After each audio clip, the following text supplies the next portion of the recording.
সত্যযুগে অনেক clean ফরমেশনে spiritual কালচারটা maintain করা হতো, একদম ক্লিনেস্ট, মানে পিওরেস্ট। ভগবানকে চাইলেই পাওয়া যেত না, ভুল, কম কষ্টে পাওয়া যেত ম্যাক্সিমাম কস্টে। সত্যযুগে আরও ক্লিন ছিল, ত্রেতা যুগে তার থেকে কম ক্লিন, তারপরে এরকম কন্ডিশন। কলিতে তো হরে কৃষ্ণ। যখন আমাদের নালন্দা বিশ্ববিদ্যালয়ে যখন আগুন লাগানো হয়েছিল, সেই আগুনটা 3 মাস ধরে জ্বলেছিল।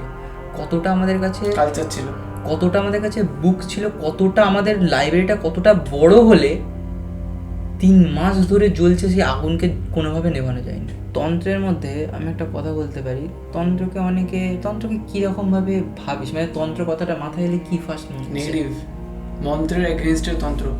আগের এপিসোডে আমরা কথা বলেছিলাম পুরো অল ওভার স্পিরিচুয়ালজি নিয়ে, একটা ব্রিফ ইন্ট্রোডাকশন ছিল। তো এই এপিসোডে আমি যেটা ফার্স্ট কোয়েশ্চেন করব, আমরা কলিযুগে আছি। আমরা কলিযুগে আছি, এক্স্যাক্টলি। বাট এটা সাধারণভাবে আমরা বলছি, হ্যাঁ, আমি এটাই জানতে চাই। আমরা কলিযুগ এখন নেই, কলিযুগ শেষ হয়ে গেছে। কিন্তু অনেকের কথা অনুযায়ী কলিযুগ এখন অনেক বাকি। হ্যাঁ, বিভিন্ন মতে, বিভিন্ন পন্থায়, বিভিন্ন এতে বিশ্বাসে এটা বলছে, বাট অ্যাকচুয়ালি কলিযুগ শেষ হয়ে গেছে। আচ্ছা, অ্যাকচুয়ালিটা কে বলছে? অ্যাকচুয়ালিটা পুরো ক্যালকুলেশন আমাদের লেখা আছে, গুরুজিরা তারাই বলছে। এবার যেটাতে সন্তুষ্ট, যেরকম ভাবে তার ক্যালকুলেশন, হয়তো ক্যালকুলেশনটা অন্য একটা ফর্মুলা দিয়ে করে আনছে, ও আরেকটা ফর্মুলা দিয়ে ক্যালকুলেশনটা করে আনছে। একটা কোশ্চেন বলে দিই তাহলে, এখানে ছোট্ট একটা কোশ্চেন অ্যাড করে দিই, যে রামায়ণ সবাই বলে কলিযুগের আগে হয়েছিল। না,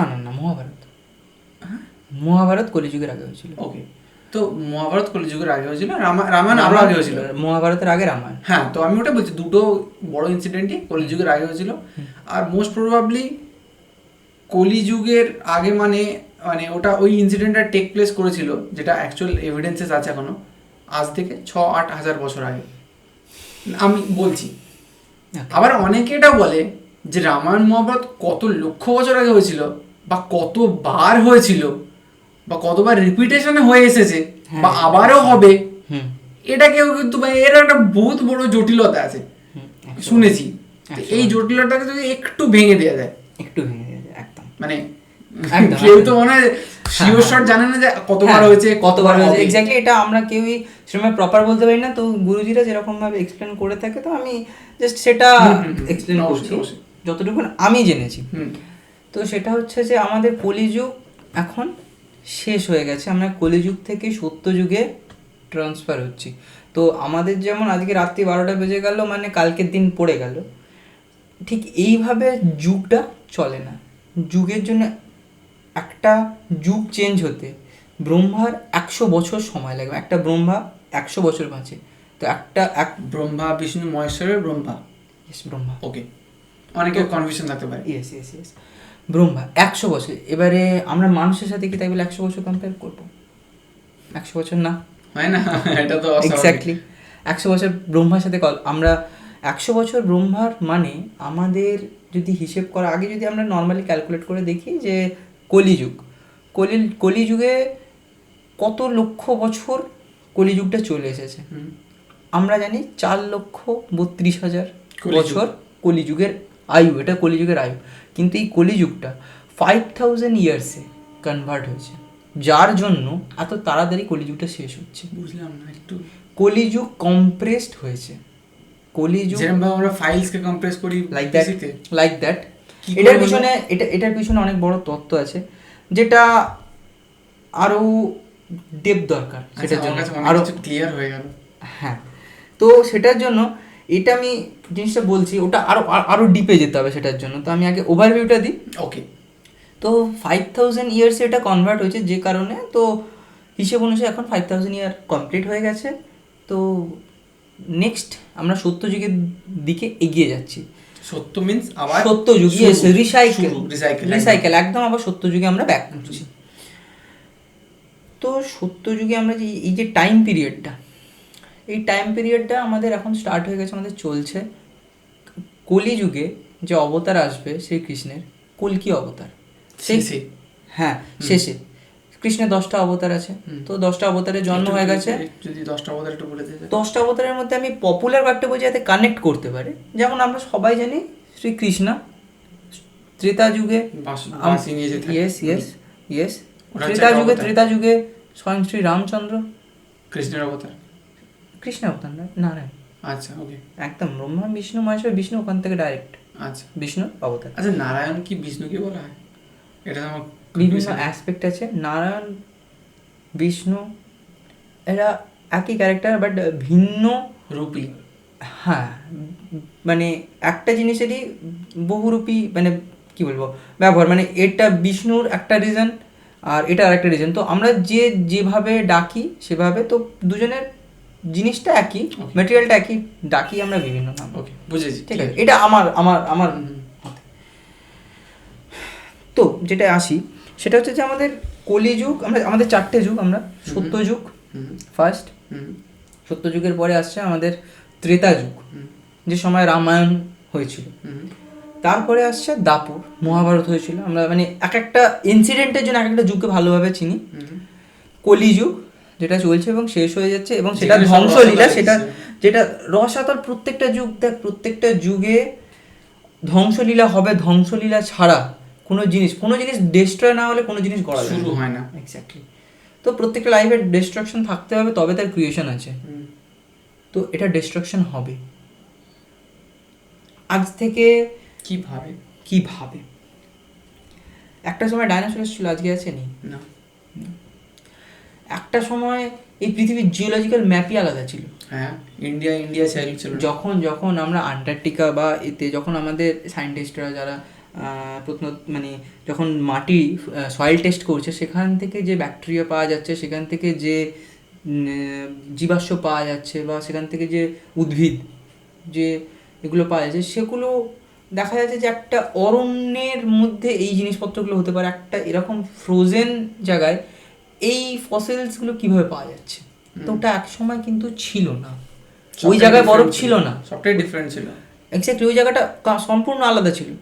এখন আস্তে আস্তে কি আমাদের মরুভূমি হরিয়ালি হচ্ছে, মরুভূমিতে এখন কিন্তু চাষাবাদ বাড়ছে, চাষাবাদ হচ্ছে। কিন্তু আগামী দিন যেখানে চাষাবাদ হওয়ার জায়গা ছিল, সেই জায়গাগুলো আস্তে আস্তে কিন্তু আর হওয়ার জায়গায় থাকবে না।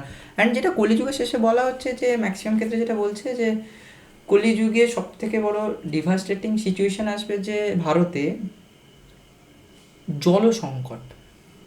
স্বাভাবিক। আমাদের ভারতের মেন ওয়াটার সোর্স হচ্ছে গঙ্গা, মেন ওয়াটার সোর্স। আমরা যদি একদম দেখি, গঙ্গোত্রী গ্লেশিয়ার থেকে আসছে, বা যমুনা, গঙ্গা ওখান থেকে ভাগছে, এত কিছু প্রচুর ব্রাঞ্চেস হয়ে আছে বলা যেতে পারে। Yes, mother. তো ওই গ্লেশিয়ারটা, গঙ্গোত্রী গ্লেশিয়ার ভেঙে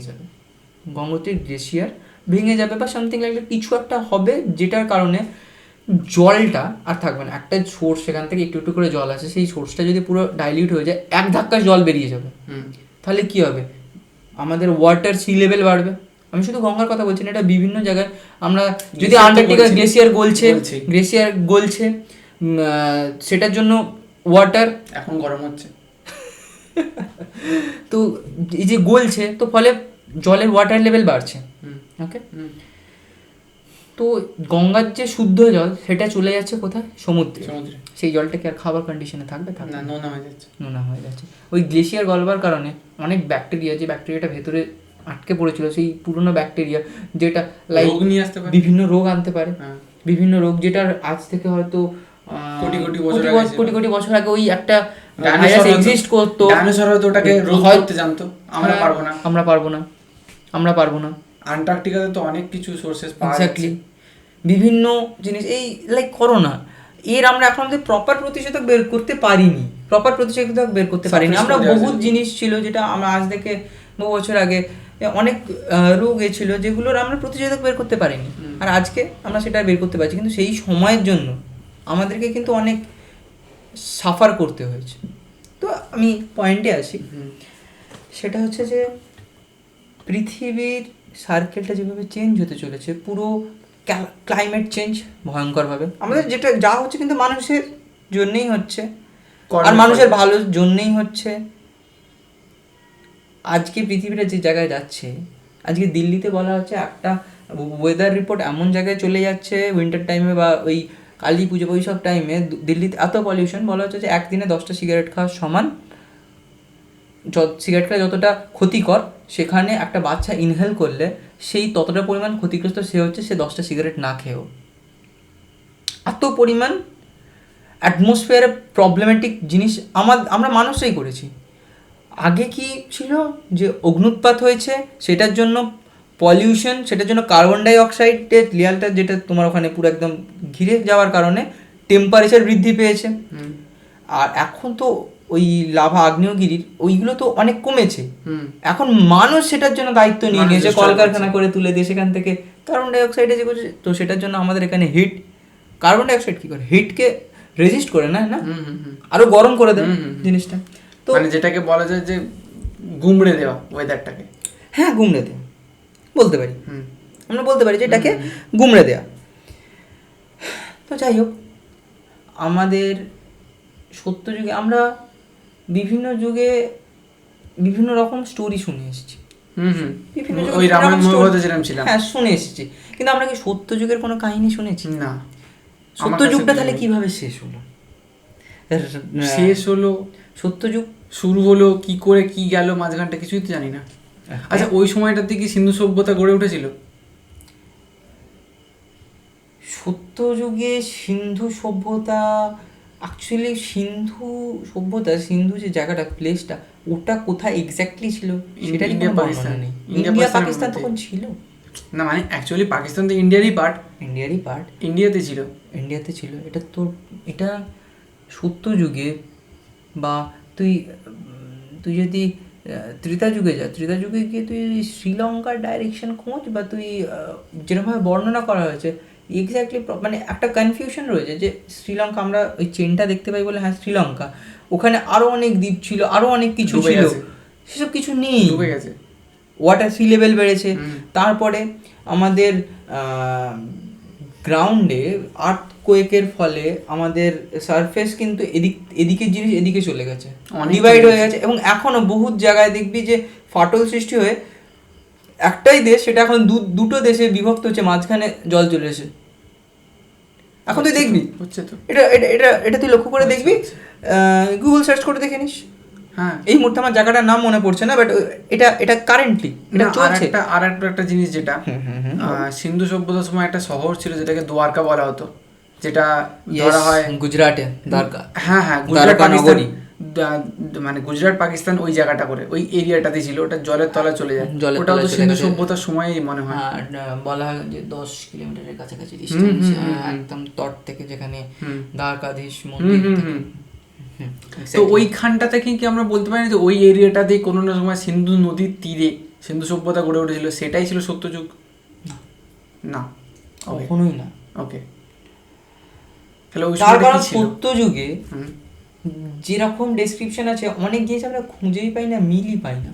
আচ্ছা, সত্য যুগে আমরা যে ম্যাপ দেখছি, আমাদের এখন যে ম্যাপ আছে, এই ম্যাপের সাথে আমরা অনেক স্টোরি লাইন ফলো করলে দেখা যাচ্ছে এটা এখান থেকে কিভাবে যাওয়া পসিবল, সেটা দেখা যাচ্ছে যে একটা সমুদ্র থেকে অন্য একটা জায়গায়, বাট সেটা এখানে বলা হচ্ছে, স্ক্রিপচারে বলা হচ্ছে যে তারা পদব্রজে গেছে, কিন্তু সেখানে এখন ওয়াটার বডিজ চলে এসছে, সেটা এখন একটা ওয়াটার বডিজ সারাউন্ডেড, মানে ছেড়ে চলে গেছে, মানে আমাদের দ্বারা বোঝা সম্ভব না। এটা আমাদের পক্ষে বোঝা খুব ক্রিটিক্যাল, আমরা এটাকে বুঝতে পারবো, অ্যানালাইজ করা খুব টাফ, কারণ সবটাই বদলে গেছে, ক্রমাগত বদলে গেছে। মানে একটা প্লাস্টিক সার্জারি হওয়া মানুষের মধ্যে তুই পুরনো মানুষটাকে খুঁজে বেড়াচ্ছিস, হ্যাঁ তুমি কখনোই পাবে, ইম্পসিবল।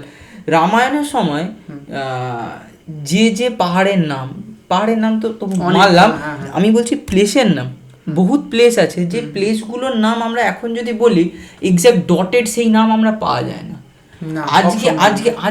আজকে আমাদের গভর্নমেন্ট অফ ইন্ডিয়া অনেক পুরনো নাম ফেরত আনছে।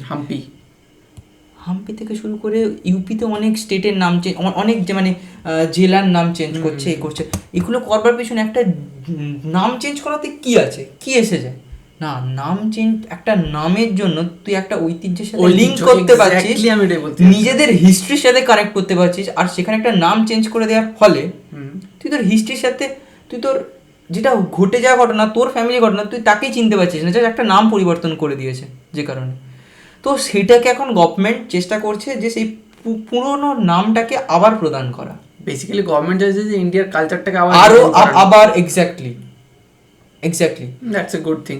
ইয়েস, এটা আমাদের গভর্নমেন্টের অনেক অনেক অনেক ভালো একটা ইনিশিয়েটিভ বলে আমার তো মনে হয়, এবং ইউথের সাপোর্ট করা উচিত এরকম চিন্তা ভাবনাকে। কারণ এই কন্ট্রোভার্সির সময়ে একটা গভর্নমেন্ট তার এই সব কাজগুলো ছাড়াও এই নিজের হিস্ট্রির ওপরে, কারণ নিজের হিস্ট্রি, নিজের পরিচিতি, নিজের দেশের কি স্ট্রং পয়েন্ট সেটার উপরে সেই দেশের ভবিষ্যৎ নির্ভর করে। অবশ্যই অবশ্যই। তুই তোর নিজের বাবা মা কোন জায়গায় গেছে সেই জায়গাটা দেখে তুই আরো ভাববি যে আমি এই জায়গায় যদি আমার পূর্বজরা যেতে পারে তাহলে আমি কেন যেতে পারবো না, সাহস, আমি আরো দূরে যেতে পারবো। তো সেইখানে যদি এই জিনিসটা যদি বলা হয় যে না কিছুই ছিল না, তাহলে তোর মরাল সাপোর্ট আগেই ভাঙা, যেটা ব্রিটিশরা ভেঙে দিয়েছিল। এক্স্যাক্টলি, ব্রিটিশরা কেন ভেঙেছিল? যাতে আমাদের মরালিটি কমে যায়, ডমিনেটেড হয়ে যায়। এক্স্যাক্টলি। পৃথিবীতে এত জায়গা ছিল, পৃথিবীতে অনেক জায়গা ছিল, না ইন্ডিয়া নয়, ইন্ডিয়ার কাশ্মীর রিজনকে কেন চুজ করা হয়েছিল? Exactly, Y Kashmir? কাশ্মীর আমরা বলতে পারি kind of Google search engine.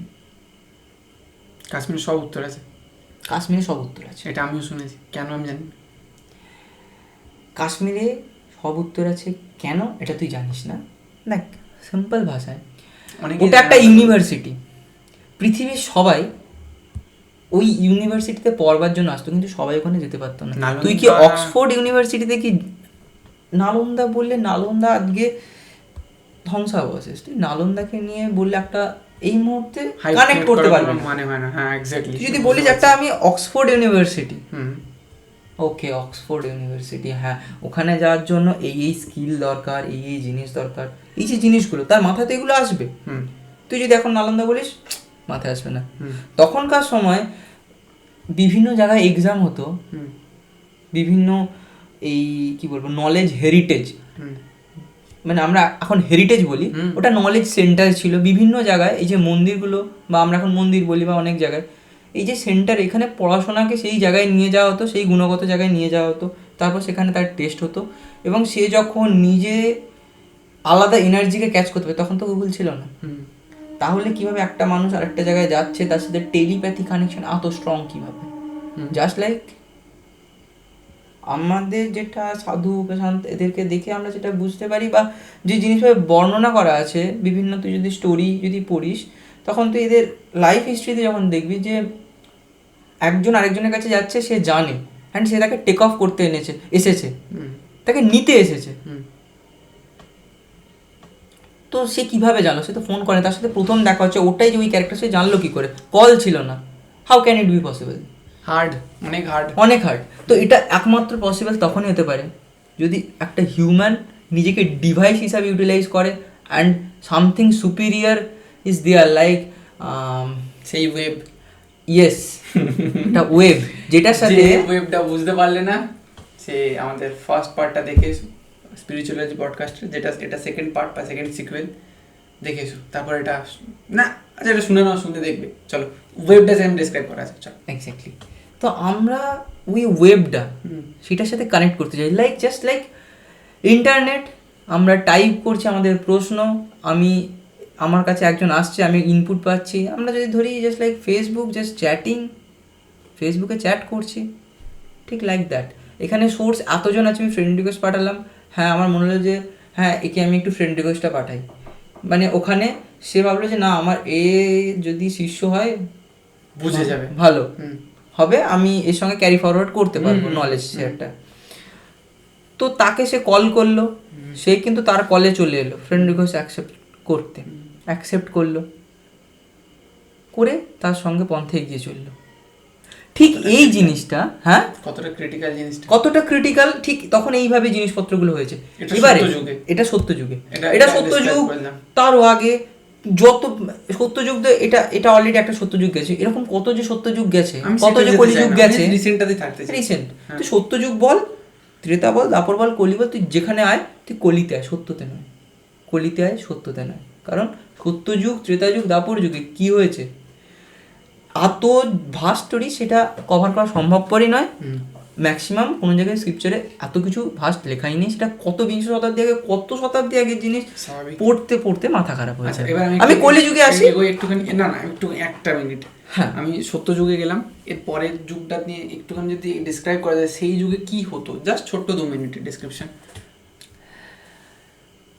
সত্যযুগে অনেক ক্লিন ফরমেশনে স্পিরিচুয়াল কালচারটা মেনটেন করা হতো, একদম ক্লিনেস্ট, মানে পিওরেস্ট। ভগবানকে চাইলেই পাওয়া যেত না, ভুল। কম কষ্টে পাওয়া যেত, ম্যাক্সিমাম কস্টে, প্রচণ্ড হার্স, মানে জাস্ট লাইক এই ব্রেকআপ ক্রুয়েলিটি, ঠিক এই টাফ সিচুয়েশনের মধ্যে একটা ভালো মেয়েকে ঠিক যেরকমভাবে পাওয়া, এতটা কষ্ট সহ্য করবার পর, অনেক কষ্ট সহ্য করবার পর, অনেক জায়গা থেকে চিটেড হওয়ার পর, 10-12টা বছর কাটাবার পর, পুরো ঘুরে গেল টপিকটা, আমি এমনি ভাবছিলাম।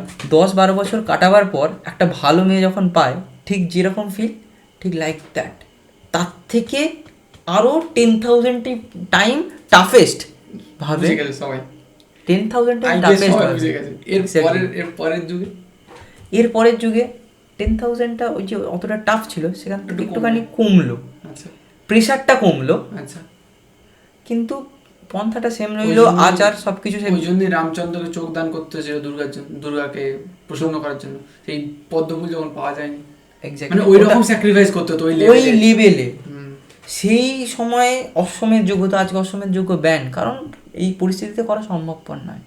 তারপরের যুগে তো মহাভারত এলো, মহাভারতকে কিন্তু কর্ণ নয়, অর্জুন অনেক ইজিলি ভগবান পেয়েছিল সাথে। না, একটা কথা বলি এখানে, সেটা হচ্ছে যে ত্রেতা যুগে আর দাপর যুগে একটা জিনিস খুব ভালোভাবে লক্ষ্য করলে আমরা দেখতে পাই, মহাভারতের মধ্যে যতটা কমপ্লেক্সিটি আছে, যতটা মানে একটা কি বলবো, একটা ডাউন স্কিলের একটা যে ছোঁয়া আছে, একটা নারীর ওপরে এরকম একটা জিনিস হচ্ছে, এদিকে এত কূটনীতি হচ্ছে, এটা কিন্তু ত্রেতা যুগে ছিল না, এটা কিন্তু দাপর যুগে না। প্রত্যেকটা যুগ যে আস্তে আস্তে ডাউনফল খায়, আবার সত্যযুগে গিয়ে পিক হয়, জাস্ট লাইক আ ওয়েভ লেন্থ।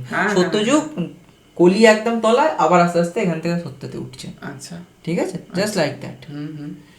তো ওই যে টাইম পিরিয়ডটা, ওই টাইম পিরিয়ডে পুরো সব কিছুটা কি বলবো,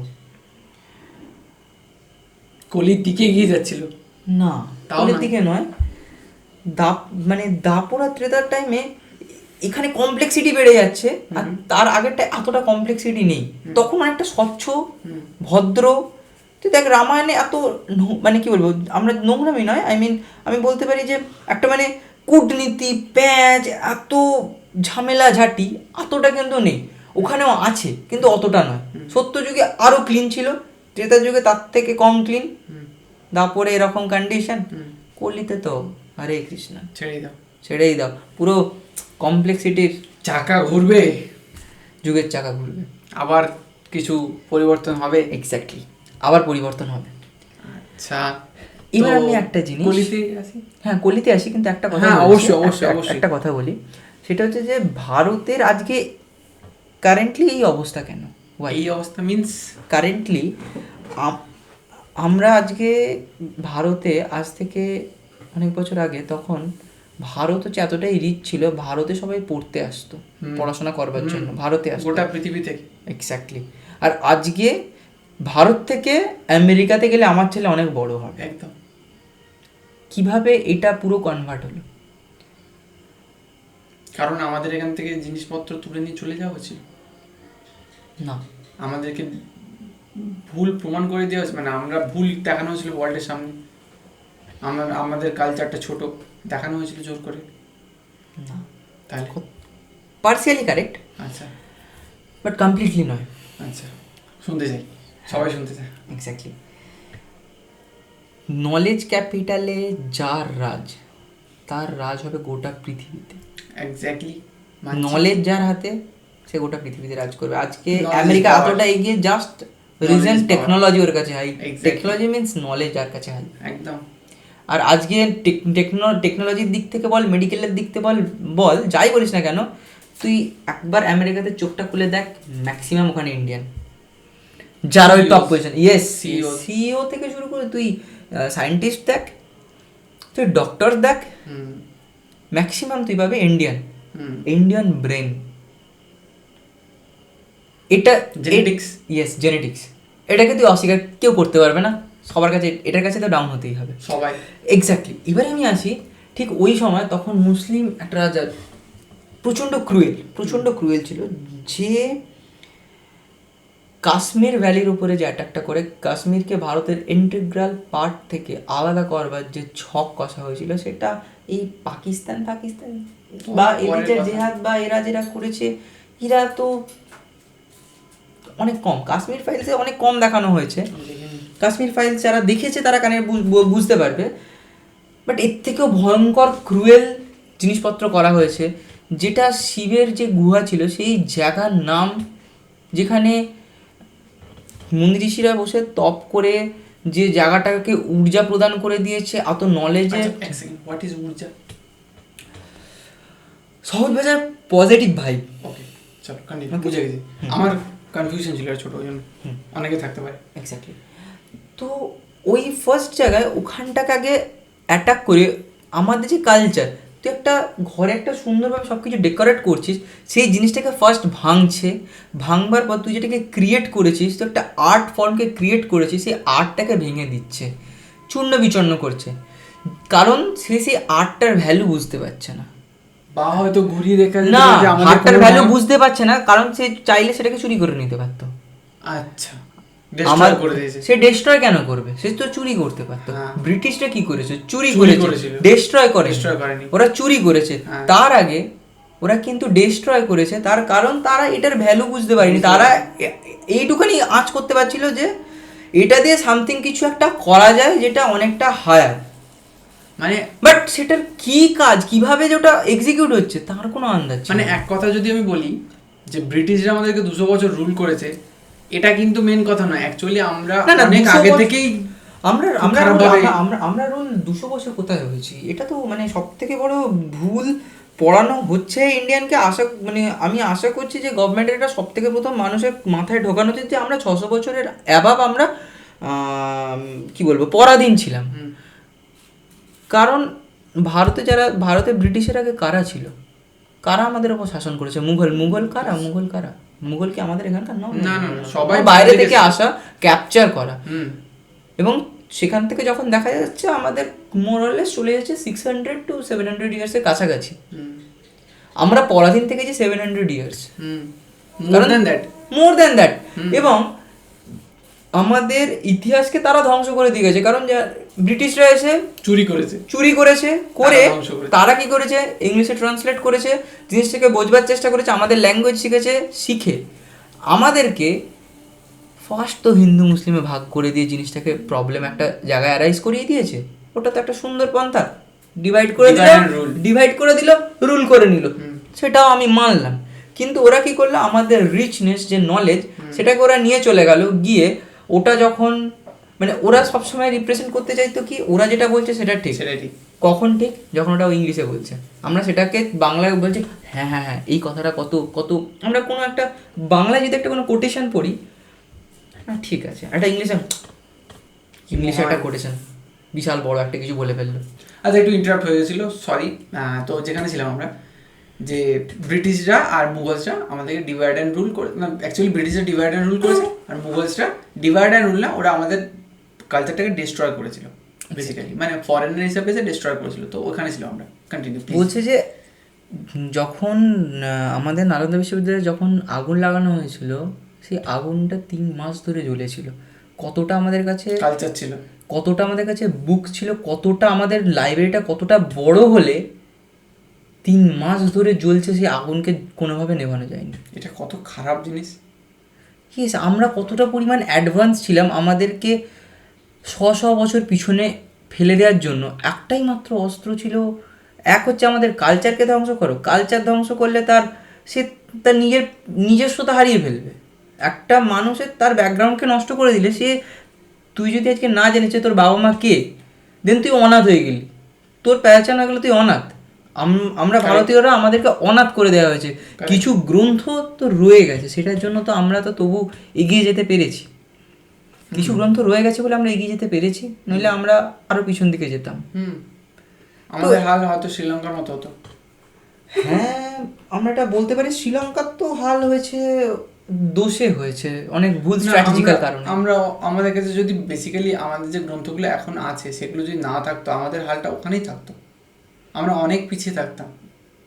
হ্যাঁ আমরা এটা আমাদের বলতে ম্যাচুরিটি পারি, লেভেলটা অনেক কম এটা হতো। আমরা বলতে পারি, কিন্তু কমপ্লিটলি এটা বলতে পারি না। তার কারণ যখন যখন পৃথিবীতে জ্ঞানের অভাব হয়েছে তখন আমাদের সপ্ত ঋষিরা কিন্তু যে পাওয়ারফুল ভাবে আমাদের জ্ঞানের বিস্তার করেছে। জ্ঞানের বিস্তারটাতে আমি আবার একবার আসি। এবার আমি যদি বলি জ্ঞানের বিস্তার, কিছু কিছু জ্ঞান মানুষ তৈরি করে না, কিছু কিছু জ্ঞান ওপর থেকে আসে।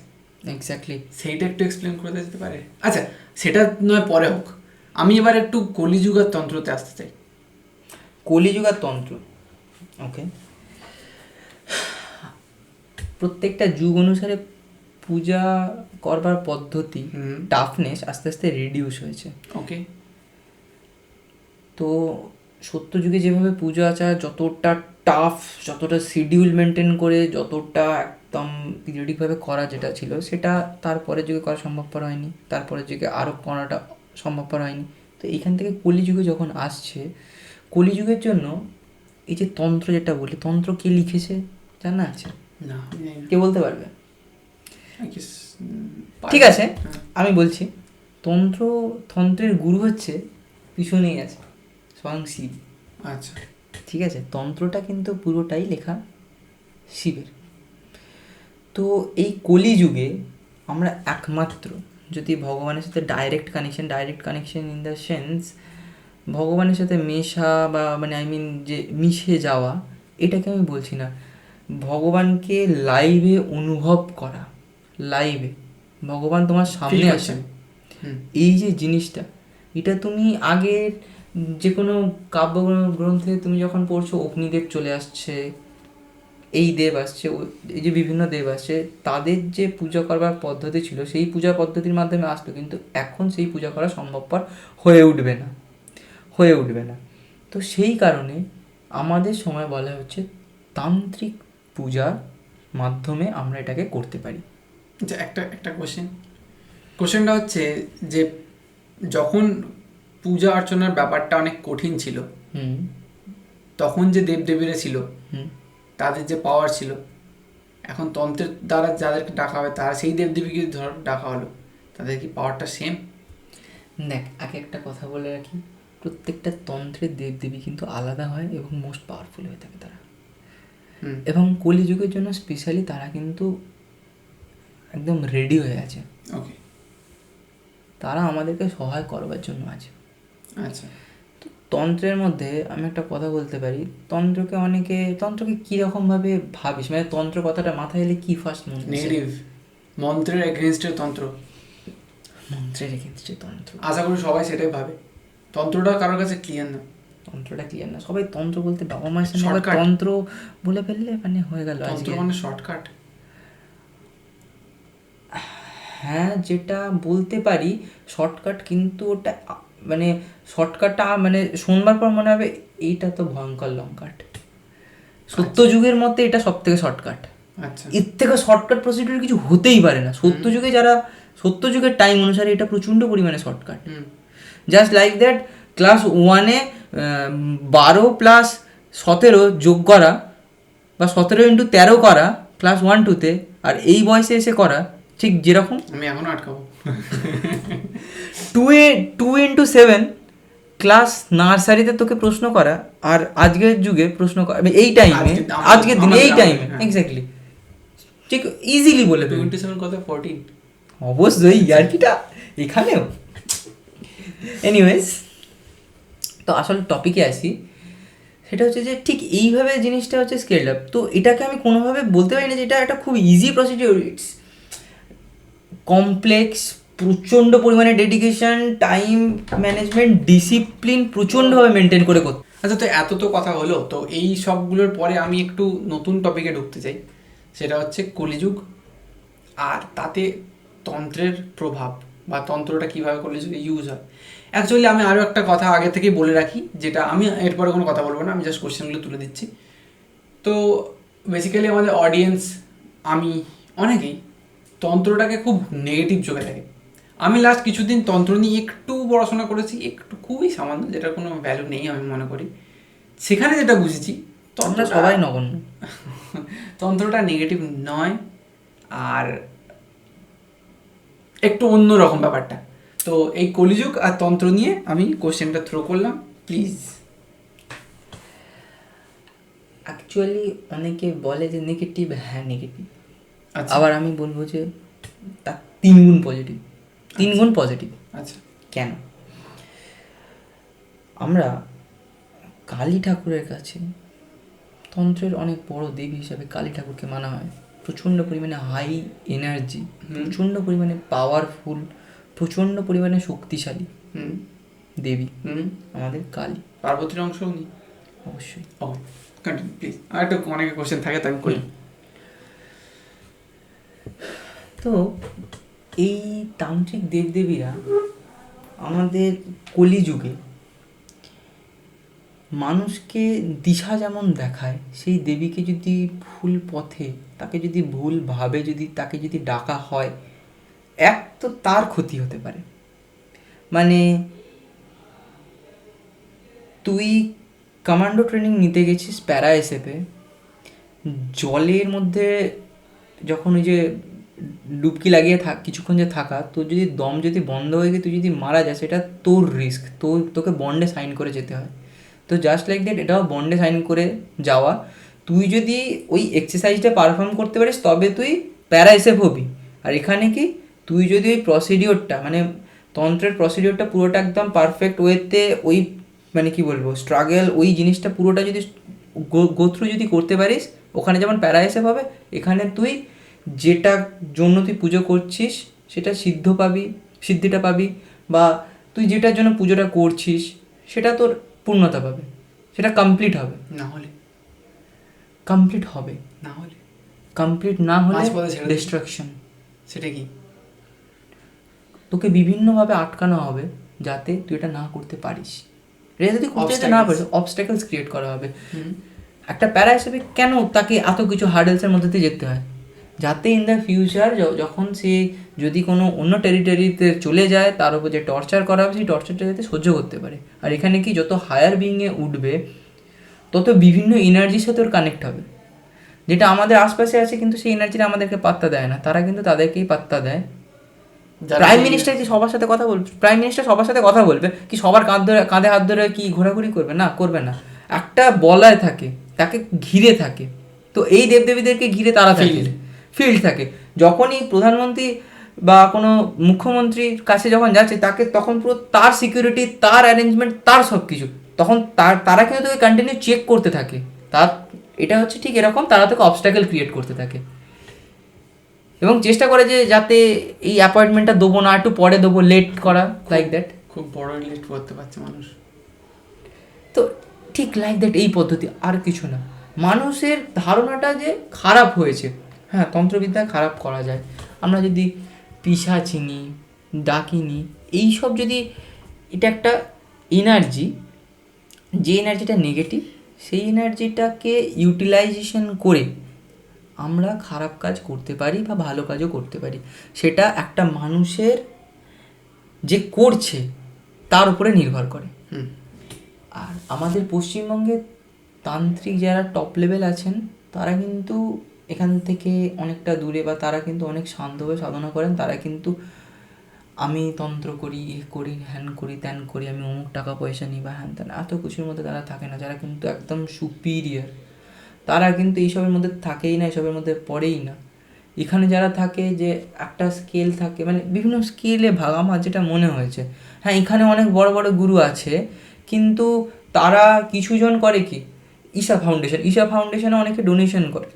এরা ডোনেশন নেয়, মানে যদি কেউ দান করতে চায় ভিক্ষা হিসাবে, বাট কোনো চার্জ করে না।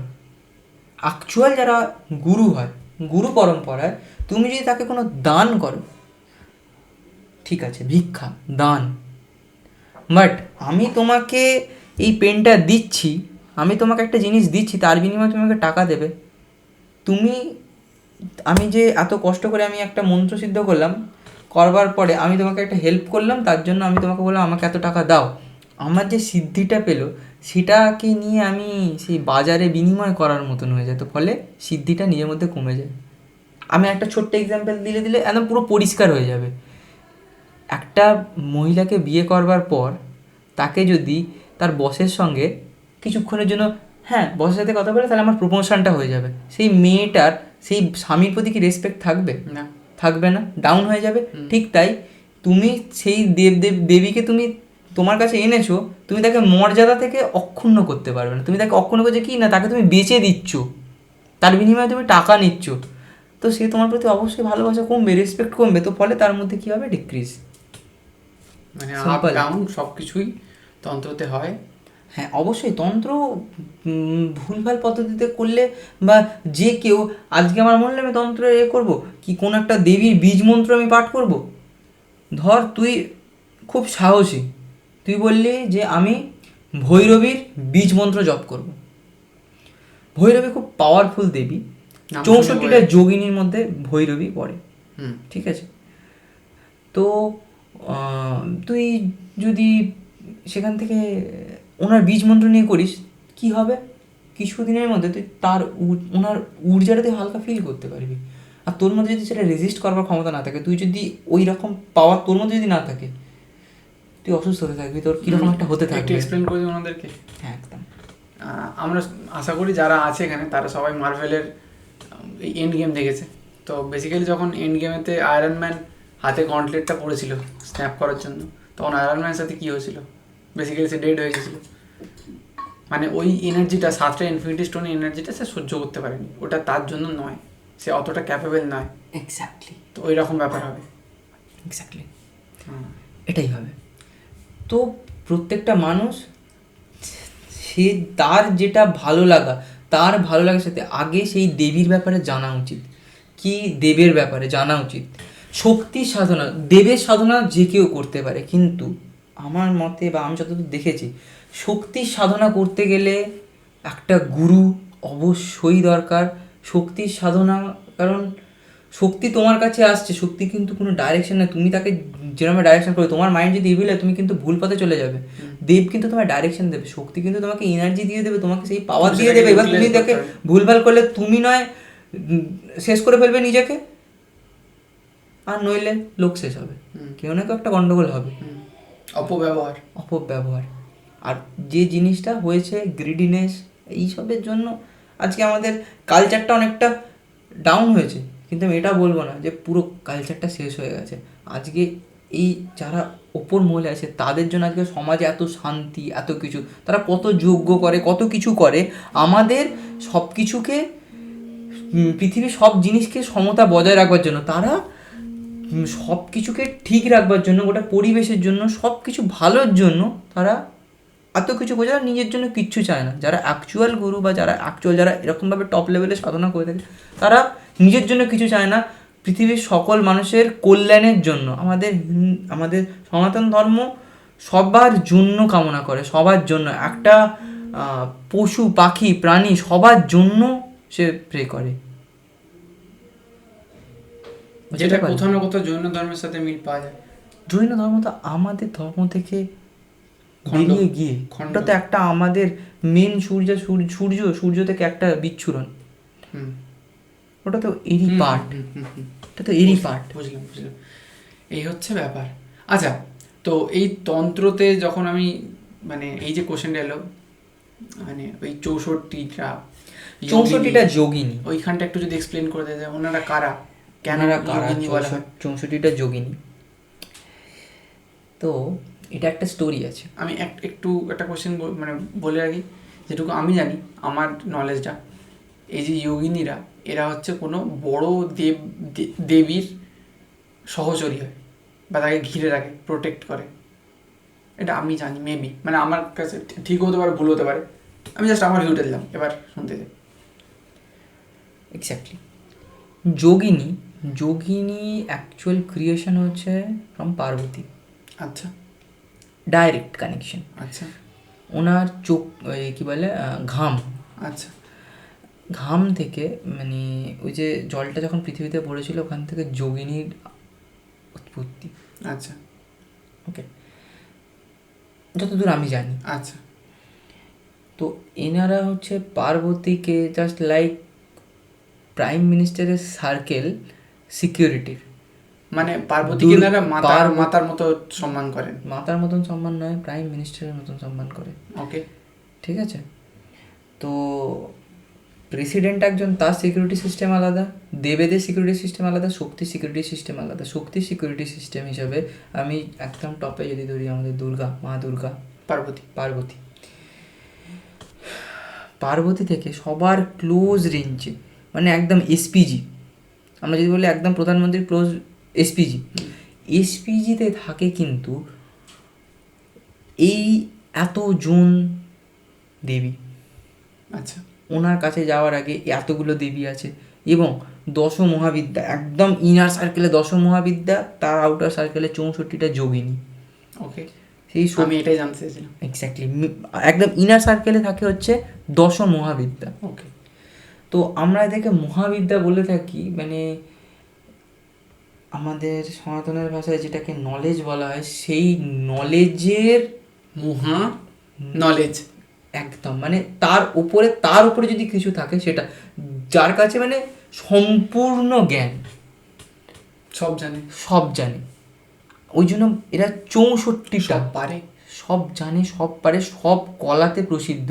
ওকে, একটা সম্পূর্ণ ব্যক্তি বা একটা সম্পূর্ণ জিনিস, মানে পৃথিবীতে একটা জিনিস, মানে একটা ছেলে বা একটা মেয়ে, 32টা কলা, একটা ছেলে একটা মেয়ে 32টা কলা, দুজন যখন এক হয় তখন 64টা কলা। একটা শক্তি আর একটা শক্তিমান, দুজন যখন এক হয় তখন যে মিলিতভাবে যে শক্তিটার ক্রিয়েট হয়, যেটা ডাইরেকশন।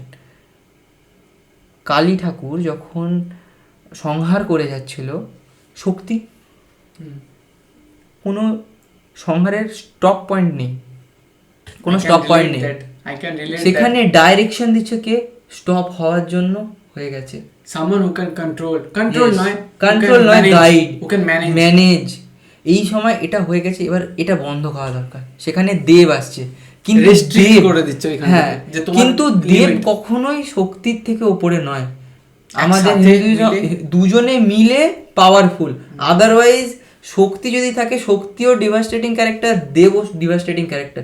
দুজন যতক্ষণ না মিলিত হচ্ছে, যুগলবন্দি যতক্ষণ না হচ্ছে, ততক্ষণ সেটা কিন্তু অনেকটা টাফ সিচুয়েশনের মধ্যে থাকবে। ইয়েস, নইলে কালী ঠাকুর যখন সংঘাত শুরু করেছিল, তাহলে সংঘাত তো শেষই হতো না যদি শিব ঠাকুর এসে যদি না ওখানে ডাইরেকশন দেখালো। এক্স্যাক্টলি, ও ইন্টারেস্টিং। এক্স্যাক্টলি। তো এখানে আমাদের এই 64টা যোগিনী,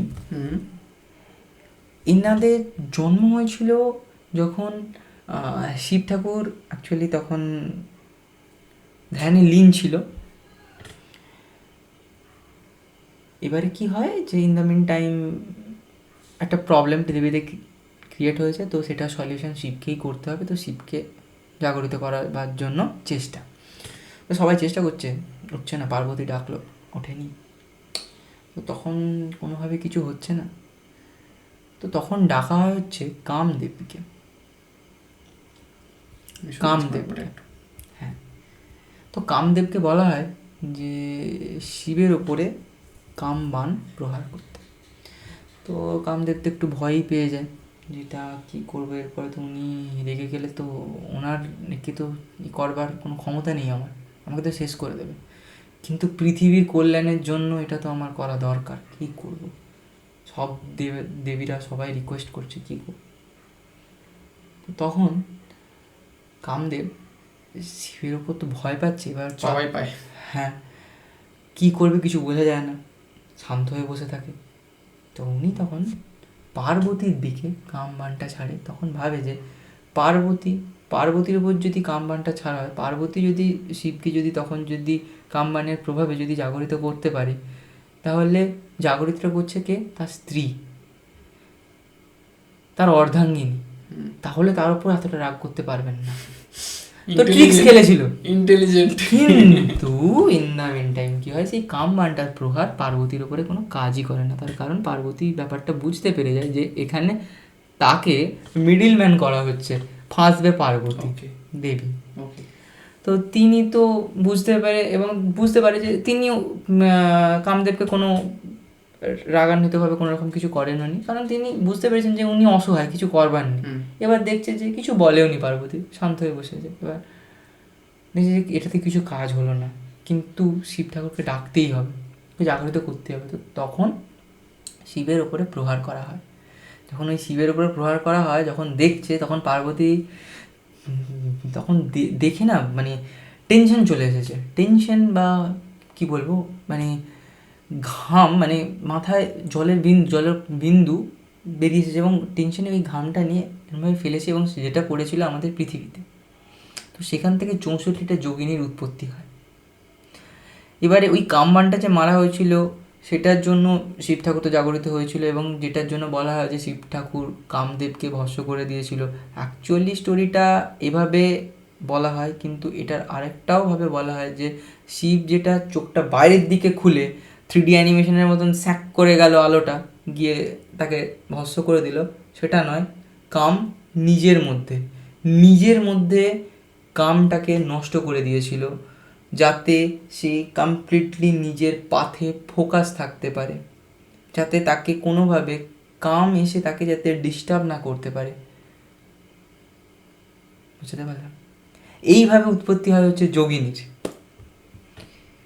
এবার বিভিন্ন জায়গায় যোগিনীরা ছড়িয়ে থাকে, এবং প্রত্যেকটা জায়গার দায়িত্ব নিয়ে থাকে যে আমার এই জায়গাটা আমি এই জায়গায় থাকবো। ওটা 64টা যোগিনী এক জায়গায় থাকে, যে জায়গার ঊর্জা কেন্দ্র, যেখানে দেবী সব থেকে পাওয়ারফুল, সেই জায়গায় ওনারা কিন্তু থাকে। যেমন প্রধানমন্ত্রী বিভিন্ন জায়গায় গেলে তার কিন্তু প্রত্যেকটা স্টেটে কিন্তু তার গাড়ি থাকে, একটা করে তার গাড়ি থাকে। ঠিক জাস্ট লাইক দ্যাট এখানে প্রত্যেকটা জায়গায় কিন্তু প্রতিরূপ আছে। তো এই ব্যাপারটা আশা করি সবার কাছে পুরো ক্রিস্টাল ক্লিয়ার হয়ে গেছে।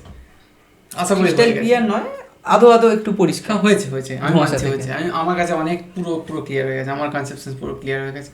তো এবার আমি একটু আমার কিউরিওসিটি থেকে কোশ্চেন করি, মানে আশা করি আমাদের যেটা টপিক ছিল যুগ তন্ত্র, এটা আমরা কমপ্লিট করেছি। এটা একটু অ্যাডিশনাল একটু আমরা জানতে চাইছি, তো এটা বলি আমি শেষ করার জন্য রিকোয়েস্ট করব। যেটা হচ্ছে এই যে দশ মহাবিদ্যার মধ্যে যদি নামগুলো একটু জানা যেত কয়েকটা। 10 মহাবিদ্যার মধ্যে আমাদের কালী ঠাকুরও পড়েন। তারামা ওই ফর্মে না, কালী ঠাকুরটাই তারামা না, প্রত্যেকটা আলাদা। ওখানে কালী ঠাকুর তো একদম সুপিরিয়র ফার্স্ট। আচ্ছা, তারামা আছে। আচ্ছা, আমাদের তারামা আছে। তারপর 10 মহাবিদ্যার মধ্যে পড়ছে ধূমাবতীরও মানে ক্রিয়েশনের একটা খুব সুন্দর একটা হিস্ট্রি আছে, খুব সুন্দর। তো মানে কীভাবে ধূমাবতী দেবীর জন্য কীভাবে উনি এত পাওয়ারফুল হয়ে গেলেন, এটা পরের এপিসোডে কভার করা হবে। 10 মহাবিদ্যার উপর একটা ছোট্ট করে করা হবে। তো এইভাবে 10 মহাবিদ্যার অ্যাকচুয়ালি ওনার কাজ হচ্ছে পৃথিবীকে, একটা টাইম হয়েছিল অ্যাকচুয়ালি 10 মহাবিদ্যার ক্রিয়েশন যেটা হয়েছিল শিব ঠাকুর একটা টাইমে, যে যেরকম হয়ে থাকে আমরা যেরকম করে থাকি যে না আমি যেটা বলছি সেটা ঠিক, ছেলেরা যেরকম করে থাকে মানে ঠিক, তুমি যেটা বলছো এটা না হতে পারে, তুমি সব দিক ইয়ে করতে পারবে, আমি সব দিক সামলাচ্ছি করছি। তো পার্বতীর কোথাও না কোথাও গিয়ে মনে হয়েছিল ওনার যে আমাকে কি মর্যাদা কম দেওয়া হচ্ছে, আমি কি পাওয়ারফুল নই, আমাকে কি কোনোরকমভাবে ডাউন করা হচ্ছে। অ্যাকচুয়ালি ডাউন করা নয়, যে যার কাজ সে তার করছিল, ব্যাপারটা এটা হয়েছে। কিন্তু এই জিনিসটা পার্বতীর সাময়িকভাবে মনে হয়েছে। তো ঠিক তখন বা পৃথিবীকে দেখবার জন্য আমাদের শিব ডিস্ট্রাকশন, এখানে সব কাজ ঠিকঠাক চলছে, সুন্দর চেকিং চলছে, দেখতে এসেছে। এবার পার্বতীর তো একটু মনে হয়েছে, তো পার্বতী তখন ওইখানে ওই 10 মহাবিদ্যাকে প্রজেক্ট করেছিল। 10 মহাবিদ্যা এসেছিল হচ্ছে তোমার ওই মহিষাসুর মর্দিনীর সময় 10টা মহাবিদ্যারা হেল্প করেছিল। আর 10 মহাবিদ্যা পৃথিবীকে 10 দিক থেকে, আমাদের পৃথিবীতে 10টা দিক না, পূর্ব পশ্চিম উত্তর দক্ষিণ ঊর্ধ্ব অধ, এরকমভাবে আমরা 10টা দিক হচ্ছে 8টা সাইডে ওপর নিচ 10টা দিক হচ্ছে। এই 10টা দিকে 10টা দেবী, এই 10টা মহাবিদ্যা দেখে বলা হয় মহাবিদ্যা। এই 10 মহাবিদ্যা গোটা পৃথিবীকে 10টা দিক থেকে প্রোটেক্ট করে রেখেছে। যখন শিব যেদিকে যাচ্ছে দেখছি যে একটা ডাইরেকশানের কপাট মানে দরজায় একটা করে দেবী দাঁড়িয়ে আছে, মানে যে দিকে যেতে যাচ্ছে সেই দিকে 10টা দেবী 10টা দিক থেকে ঘিরে আছে শিব ঠাকুরকে। মানে এত দ্বারা বোঝানো হচ্ছে যে শক্তি এতটাই পাওয়ারফুল, শক্তি আমাদের গোটা পৃথিবীকে প্রোটেক্ট করছে, ঊর্জা দিচ্ছে, আর দেব কিন্তু আমাদেরকে ডাইরেকশন দিচ্ছে। এখানে ডাইরেকশন আর শক্তি দুজনের যুগলবন্দি চলছে। আমি রিকোয়েস্ট করবো এখানেই থাক, আমি এটার জন্য একটা আলাদা পডকাস্ট করব, দশম মহাবিদ্যা স্পেশাল। তাতে আমরা সিরিজ, যেটা কিছুটা ট্রির মতো দেখতে হয়, এক্স্যাক্টলি সবার উপরে, তারপরে 10, তারপর 64 আরও আছে নিচে। হ্যাঁ, না দশম মহাবিদ্যাটা আলাদা একটা চ্যাপ্টার, যোগিনীটা একটা আলাদা চ্যাপ্টার। তো দশম মহাবিদ্যার মধ্যে দশম মহাবিদ্যাই পড়বে, দশম মহাবিদ্যা নিয়ে আমরা একটা এপিসোড করব। এক্স্যাক্টলি। তো এই এপিসোডটাতে আমি ফার্দার কিচ্ছু বলতে চাই না। মানুষের যারা দেখছেন এখনো, তাদের অলরেডি মাইন্ডের কিছু কিছু পোর্শনস, কিছু কিছু নিউরনস পাকাতে শুরু করেছে, কারণ অনেকটা ভারী জ্ঞান, অনেকটা, কারণ ওই মানুষটির যা ডেন্সিটি সেটা নেওয়া সম্ভব না সবার দ্বারা, কারোর দ্বারা মানুষের পক্ষে সম্ভব নয়। একটা এক্সেপশনাল বডি বা এক্সেপশনাল সোল ছাড়া পসিবলই নয়, ইম্পসিবল। আমরা কিছুই জানি না, আমিও মানি, আমি কিছু জানি না, কিচ্ছু। তো আর লাস্ট কথা বলি, কলিযুগ শেষ হয়ে গেছে। কলিযুগ শেষ হয়ে গেছে। আমরা কিসের দিকে এগিয়ে চলেছি? সত্যযুগের দিকে। আমরা এখন যে ফেজটা আছে এটাকে কি ট্রানজিশন ফেজ বলা হচ্ছে? এক্স্যাক্টলি, এটাকে আমরা ট্রানজিশন ফেজ বলছি। ওকে, আমরা এটাকে ট্রানজিশন ফেজ বলছি। এবারে ব্যাপারটা কি হয়, আমাদের এই যে যুগটা না, যুগটা 4টে ভাগ। আমরা জানি সত্য, দাপর, সত্য, ত্রেতা, দাপর, কলি, 4টে যুগ। এই আমাদের এই যে এই মুহূর্তে শেষের পথে, আমরা নতুন যুগের দিকে যাচ্ছি। আমরা একটা ডিস্ট্রাকশনের মুখোমুখি হতে চলেছি। কল্কি অবতার জন্মে গেছে, 2032 সাল, এই 32 সালে সত্যযুগের স্থাপনা হবে, 2032। এটা আমি বলছি না, ভবিষ্যমালিকা গ্রন্থ সেটা থেকে, অফকোর্স। যেভাবে কলিযুগটা 5 বছরের 5,000 বছর, সরি, 5,000 বছরের মধ্যে কম্প্রেসড হয়েছিল, এখানেও কি হতে চলেছে কোনোভাবে? না, এখানে কোনো কম্প্রেসড হতে চলছে না, বা কম্প্রেসড কোনো হওয়ার কোনো জায়গা নেই। সত্য কথা, সত্যর একটা পূর্বাভাস পেতে চলেছে, যেখানে সবকিছু সত্যর উপর বেসড, সত্য যুগে।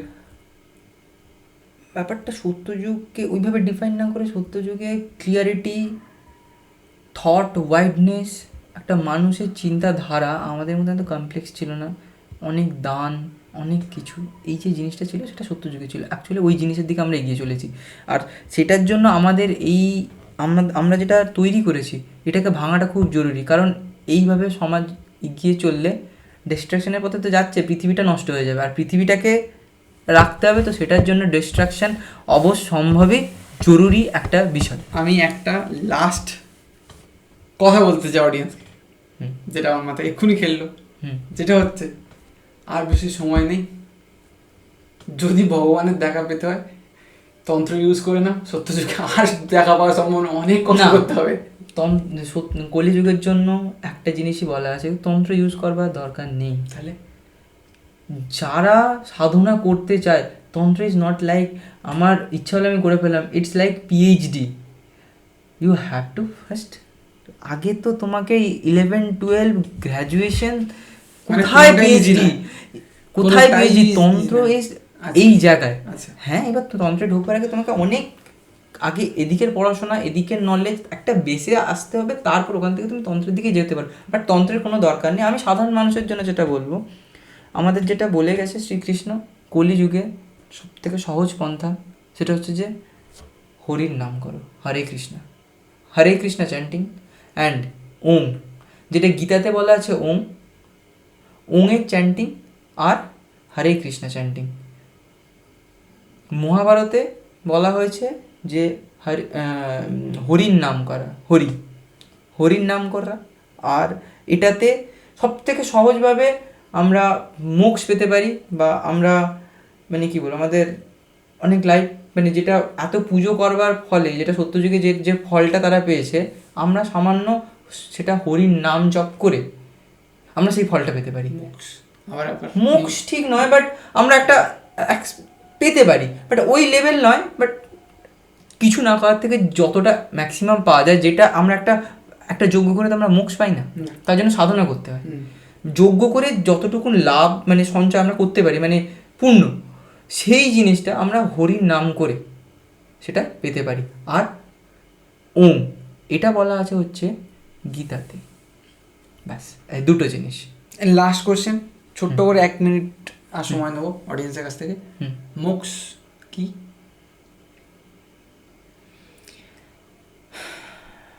মোক্ষ মোক্ষ বলতে গেলে আমার মতে যেটা,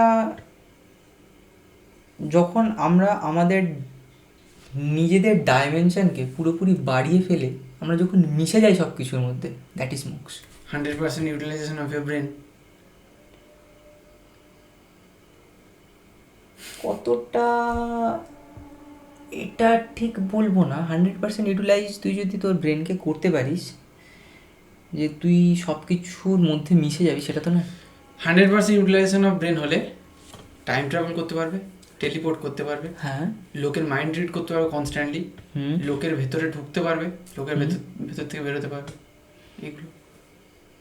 এগুলো করতে পারলেও তার তো কোনো একটা উদ্দেশ্য থাকবে, খারাপ না, ভালো উদ্দেশ্য থাকবে। সব সব তুই গ্যারান্টিটা কিভাবে দিতে পারবি যে এটা ট্রু? না অ্যাকচুয়ালি এই যে ওই মোক্ষের পর্যায়ে যাওয়ার জন্য তাকে ওই ট্রু ট্রু ট্রু পরীক্ষা দিয়ে দিয়ে দিয়ে দিয়ে যেতে পারে। 100% ব্রেন অ্যাক্সেস করতে গেলে ট্রু কেন, তুই ফলস আইডিয়া দিয়ে গেলেও তুই ওই 100% ব্রেনকে অ্যাক্সেস করতে হয়তো কখনো পসিবল না, হয়তো কেউ পারে নেগেটিভ ব্রেনকে নেগেটিভ ভাবে ওয়েতে, কিন্তু এই পথে যেতে গেলে সবকটা চেক পয়েন্টই ট্রু হতে হবে। আমি ওটাই বলতে চাইছি, মানে আমি 100% ব্রেনটাকে আমি একটু প্রাধান্য দিচ্ছি না। আমি বলতে চাইছি মোক্ষ যদি 100% আনলকিং ইউর ব্রেন হয়, তাহলে তখন তোমার মধ্যে ভগবানের বাস।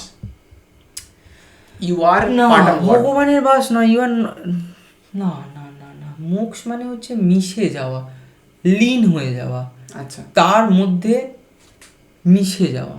মানে যে মানে যেখানে যারা দেখেছে যে ইষ্টদেব, তার কাছে সেবা দাসী হিসেবে তার কাছে চলে যাওয়া, তার কাছে তার সেবা করবার জন্য তার কাছে লীন হয়ে যাওয়া, মিশে যাওয়া, তার জন্য নিজেকে অলরেডি তো সমর্পণ করে করছে। এবং মোক্ষ মানে সে অ্যাকসেপ্ট করলো, ইয়েস তুমি আমার সেবা করতে পারো, ঠাপ্পা, ইয়েস, ওকে, ডান, সবার ক্লিয়ার হয়ে গেছে।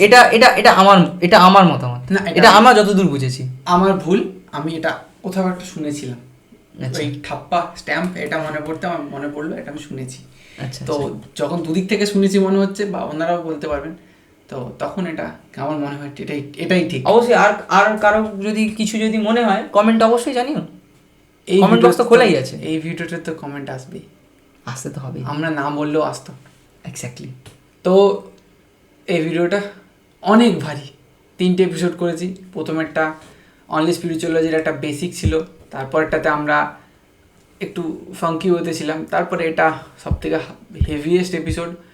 মনে হচ্ছে আমার মাথার মধ্যে একটা ব্ল্যাক হোল জেনারেট হয়ে গেছে, আমি সায়েন্সে ঢুকে যাচ্ছি আবার স্পিরিচুয়ালজি ছেড়ে।